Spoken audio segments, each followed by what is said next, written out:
English మాట్లాడడానికి భయపడుతున్నారా? అయితే మీకోసమే ఈ స్పోకెన్ ఇంగ్లీష్ క్లాసెస్. వెంటనే కాల్ చేసి జాయిన్ అవ్వండి.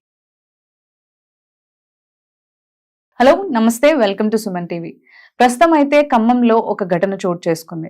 ఇది మనం ఎప్పుడు కూడా అందరూ ఈ లవ్ అఫేర్స్ చూసుకుని లేదంటే లివ్ ఇన్ రిలేషన్షిప్స్ అని చెప్పేసి ఒకరినొకరు మోసం చేస్తున్నారు అని చెప్పేసి వాళ్ళు ఉరి చేసుకోవడము, లేదంటే సెల్ఫీ వీడియోస్ వాళ్ళు రిలీజ్ చేసి సూసైడ్ చేసుకోవడం జరుగుతుంది. అలాంటి ఒక ఘటన ఇప్పుడు ఖమ్మంలో జరిగింది. అది ఈ డీ డాన్సర్ కావ్య కళ్యాణి గురించి. దాని గురించి మొత్తం స్టోరీ మనకి ఇప్పుడు చెప్పడానికి రామ్ మెట్టు గారు ఉన్నారు. మరిన్ని కొన్ని విషయాలు మనం తెలుసుకుందాం ఇప్పుడు అడిగి. హలో అండి, నమస్తే మేడం. నమస్తే అండి. సో ఇప్పుడైతే మనం చూసాము ఈ రోజే జరిగింది ఆ సంఘటన అనేది మనకి. అండ్ తను కూడా ఏంటి అంటే సెల్ఫీ వీడియో రిలీజ్ చేసి వాళ్ళ అమ్మ నాన్న వాళ్ళకి అండ్ దాంట్లో డీటెయిల్స్ అనేది చెప్పేసి మనకి సూసైడ్ చేసుకుందని తెలుస్తుంది. ఇంకా దీని గురించి మాకు ఏమన్నా తెలియజేస్తారు? సో బేసిక్లీ తను సూసైడ్ చేసుకునే ముందు అంటే తను వాళ్ళ పేరెంట్స్ కి అపాలజైజ్ కూడా చేసింది. దట్ నేను ఐఎమ్ ఎండింగ్ మై లైఫ్ అని చెప్పుకుంటూ ఏడ్చుకుంటూ తను సూసైడ్ చేసుకుంది. దీనికి కారణం అభి అని వాళ్ళ లవర్ అయి ఉండొచ్చు లేదా హస్బెండ్ కూడా అయి ఉండొచ్చు. బికాస్ బేసిక్లీ సోర్సెస్ ఏం చెప్తున్నాయంటే వీళ్ళు సీక్రెట్ మ్యారేజ్ చేసుకున్నారంటే ఇంతకు ముందు. సీక్రెట్ మ్యారేజ్ చేసుకుని 5 years నుంచి కలిసి ఉంటున్నారు వాళ్ళు. సో 5 years నుంచి కలిసి ఉంటున్నారు. ఇప్పుడు కరెంట్లీ నాకు ఇంకొకరితోని నేను లవ్ లో పడ్డాను, నాకు వేరే వాళ్ళు ఇష్టము, so you move out of the house అనేసి అన్నాడంట అతను. అది తట్టుకోలేక అంటే 5 years నుంచి కలిసి ఉన్న నన్ను వద్దనేసి ఇంకొకరి దగ్గరికి వెళ్తున్నాడు అనేసి అది తట్టుకోలేక ఆ అమ్మాయి సూసైడ్ చేసుకుంది. సో సూసైడ్ చేసుకుంది. సూసైడ్ ముందు తను వీడియో కూడా తీసింది, వేర్ క్లియర్లీ తను మెన్షన్ చేసింది దట్ అభి అనే పర్సన్ వల్లనే నేను చనిపోతున్నాను అనేసి 2-3 times తను మెన్షన్ చేశారు. అండ్ చేసి తను ఊరేసుకున్నారు. బేసిక్లీ వాళ్ళ ఇంట్లోనే ఊరేసుకున్నారు. అయితే ఈ మొత్తం దీంట్లో one thing that I want to tell ఏంటంటే ఆమె సీక్రెట్ మ్యారేజ్ చేసుకుందో తను లేదంటే లివ్ ఇన్ రిలేషన్షిప్ లోనో ఉంది.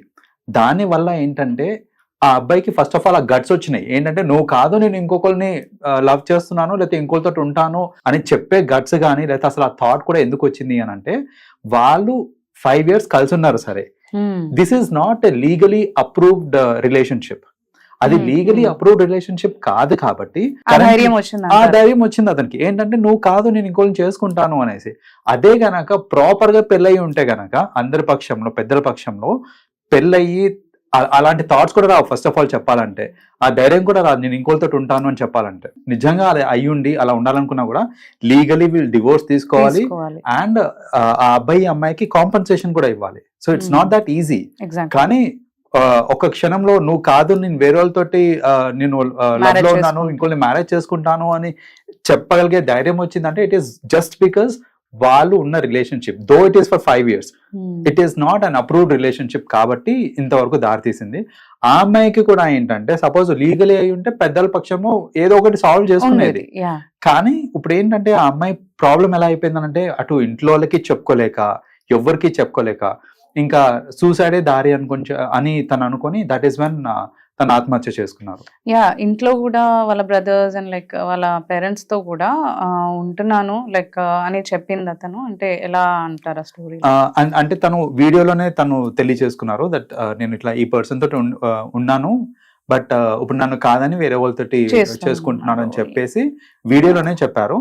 ప్లస్ వీళ్ళ ఫ్రెండ్స్ కూడా కొందరు చెప్తున్నారండి దట్ ఈ అబ్బాయి అంటే మల్టిపుల్ రిలేషన్స్ లో ఉన్నాడు అని వీళ్ళ ఫ్రెండ్స్ కూడా చెప్తున్నారు. అది అంటే అఫ్ కోర్స్ ఎంతవరకు నిజమని మనకి తెలియదు because it's not proven, but speculations అయితే వస్తున్నాయి that he has got multiple other relationships అని. అంటే వాళ్ళ ఫ్రెండ్స్ కూడా చెప్తున్నారు అని అంటున్నారు కదా, ఇన్ ఇయర్స్ తను అలా లైక్ తన్ని మోసం చేస్తున్నారనో లేదంటే తనతో లాయల్ గా లేరని తెలిసినా కూడా తను ఇన్ ఇయర్స్ ఎందుకు ఉండాల్సి వచ్చింది మరి? పోనీ 5 years it's not a long like it's not a small time కదా. కరెక్ట్. సో అంటే మేబీ షీ మస్ట్ తనకు హోప్ ఉండొచ్చు. ఇంకోటి ఏంటంటే హెల్ప్లెస్నెస్ సిచ్యువేషన్.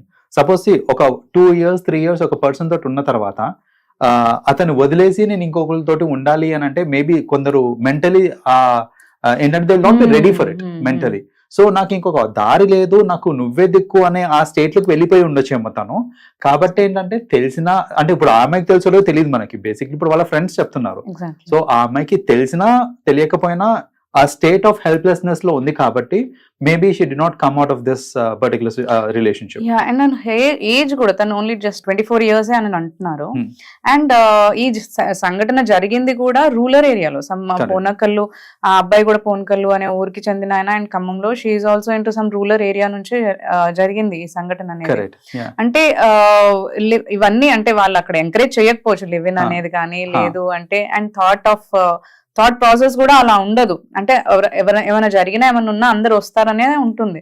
ఇప్పుడు మీరు అన్నట్టు రిలేషన్షిప్ వల్ల, అంటే ఇలాంటి రిలేషన్షిప్ వల్లే ఇలాంటి సంఘటన అనేది జరిగిందని అంటారు. ఖచ్చితంగా అండి. ఎందుకంటే ఇప్పుడు చూడండి, సిటీస్ లో జనరల్ గా ఏంటంటే ఎంతో కొంత ఓపెన్ మైండెడ్ ఉంటారు సిటీస్ లో. సో సపోజ్ ఇఫ్ నేను ఒక రిలేషన్ లో ఉన్నాను, ఆ రిలేషన్ నుంచి నేను బయటికి రావాలి అంటే పెద్ద టైం పట్టదు నాకు, బికాస్ నా థాట్ ప్రాసెస్ కానివ్వండి, నా యాటిట్యూడ్ ఎంతో కొంత ఓపెన్ ఉంటుంది. బట్ మీరు అన్నట్టు because they belong to rural backgrounds, అక్కడ ఏంటంటే అరే నలుగురికి ఆల్రెడీ తెలుసు నేను ఇదంతో ఉంటున్నాను, లేకపోతే వీళ్ళతో ఉంటున్నాను అనేసి ఆల్రెడీ ఎంతో కొంతమంది తెలుసు. కాబట్టి ఇప్పుడు నేను ఇతన్ని వదిలేసి ఇంకొకరితో ఉన్నా, లేకపోతే అతను నన్ను వదిలేసి వేరే వాళ్ళతో ఉన్నా, అది నాకు నామోషి అనే ఒక థాట్ ఎక్కువ వచ్చేస్తుంది. స్పెషలీ ఫ్రమ్ రూరల్ బ్యాక్గ్రౌండ్స్ నుంచి ఉన్నప్పుడు వాళ్ళు ఏంటంటే జనాలు ఏమనుకుంటారు అనే దాని మీద ఎక్కువ ఫోకస్ ఉంటుంది వాళ్ళకి.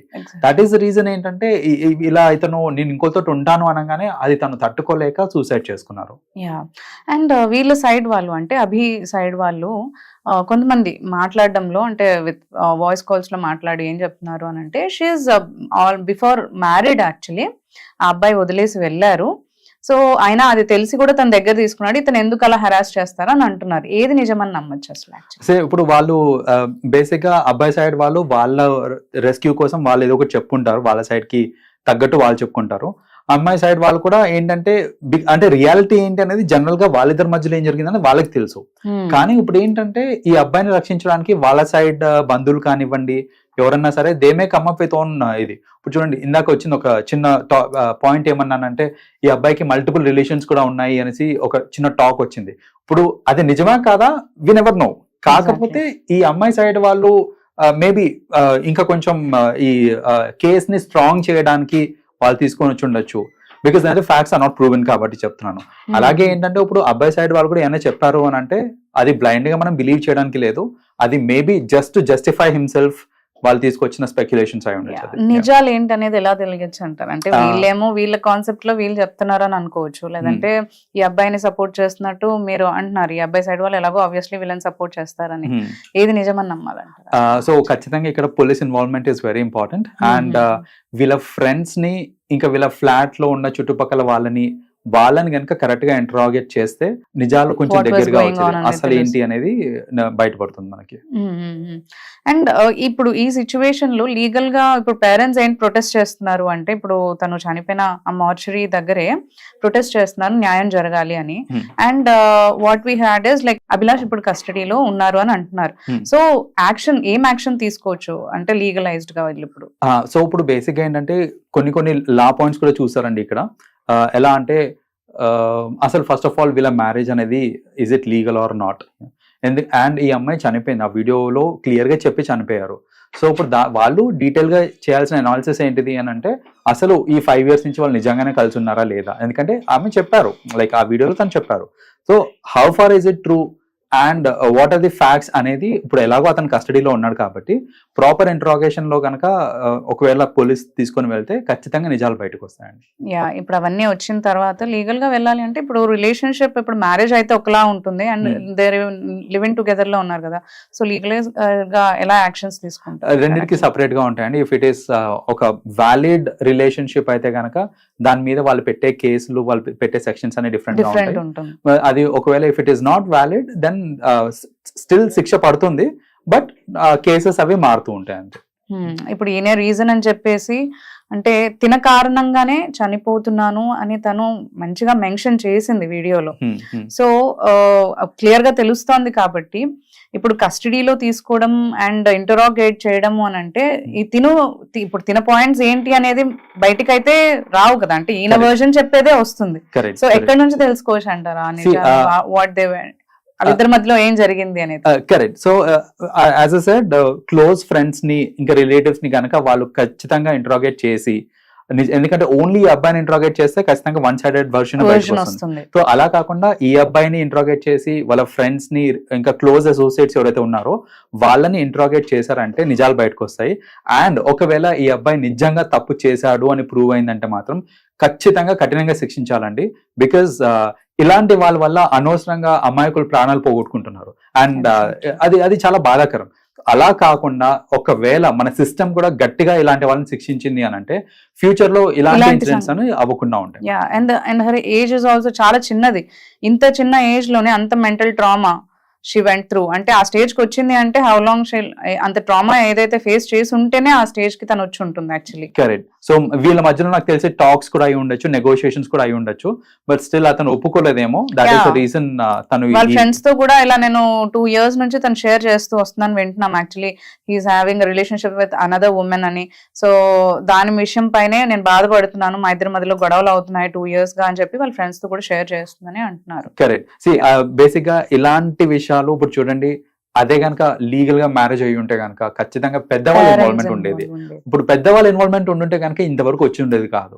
సో అందుకనే ఇలాంటి అంటే ఈవెన్ లేట్ అయినా పర్వాలేదు, వాళ్ళ ఇంట్లో చెప్పు ఉండాల్సింది. ఆ అమ్మాయి చెప్పి 2 years బ్యాకే చెప్పి ఎలా బాధపడుతున్నాను అని చెప్పుంటే కనుక మేబీ వాళ్ళు కూడా దానికి తగ్గట్టు ఏదన్నా యాక్షన్స్ తీసుకునే వాళ్ళు.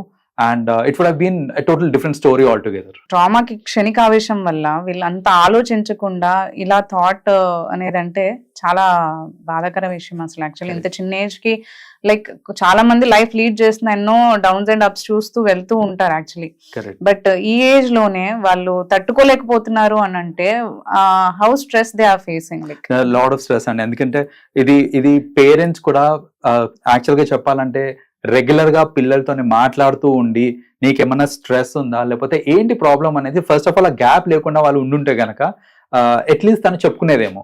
కానీ ఈ కేసులో చూసుకుంటే మేబీ ఆ కమ్యూనికేషన్ గ్యాప్ కూడా ఉండుండొచ్చు. వాళ్ళ పేరెంట్స్ కి కూడా సరిగ్గా చెప్పుండకపోవచ్చు ఆ అమ్మాయి తన ప్రాబ్లమ్స్ ఏంటి అనేసి. ఇదే ఇందాక చెప్పినట్టే 2 years బ్యాకే కమ్యూనికేట్ చేసి ఉంటే సో అప్పుడు వాళ్ళ పేరెంట్స్ కూడా దానికి తగ్గట్టు అంటే ఆ లీనియన్స్ వాళ్ళు ఇచ్చుంటే కనుక that you can communicate your problems with me అనే లీనియన్స్ కానీ ఆ కమ్యూనికేషన్ బ్యారియర్ లేకుండా ఉండుంటే కనుక it would have been totally good. Okay, thank you అండి. థ్యాంక్ యూ రామ్ గారు. Thank you.